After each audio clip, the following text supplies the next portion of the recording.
यांनी जसं 2014 साली म्हटलं होतं की देवगडचं वैभव मी परत देवगडला मिळवून देणार, त्याच्यापेक्षा पुढच्या गतीने.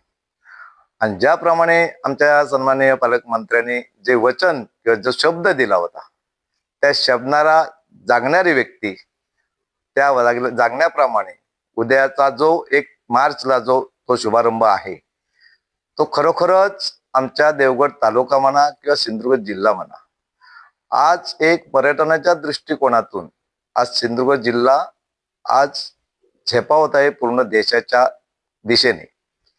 तर एक पर्यटन क्षेत्र हे घडवण्यासाठी, सजवण्यासाठी आज हा जो मार्ग सन्माननीय पालकमंत्री आमचे खासदार नरेंद्र राणे म्हणजे राणे कुटुंबीयच त्यांनी जो ध्यास किंवा जो विडा विचारलाय किंवा त्यांचे जे स्वप्न आहे की हा सिंधुदुर्ग जिल्हा सर्वगुण संपन्न करण्याच्या दृष्टीकोन जे जे मार्ग आहेत, जे जे पर्याय, जे जे चांगले आज गरजेचे आहेत, आज स्पर्धात्मक युग चाललेला आहे, गतिमान युग चाललेलं आहे.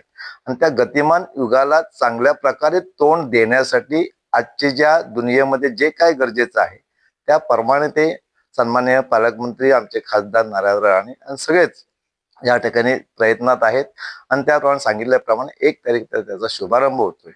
ही रोरो बोट सेवा अधिक प्रवासी बस सेवा आणि ही सुद्धा बस सेवा हे बोट सेवा, तर ही जसं 3 स्टार 5 स्टार वातानुकूलित आतलं म्हणजे आम्हाला सुद्धा ती बोट आतून कशी आहे आणि आमच्या पालकमंत्री साहेबांनी त्यांचे जे काही स्वप्न आहेत, त्यांचे जे विचार आहेत, त्याप्रमाणे त्या आतमध्ये सगळं असणार खात्याचे.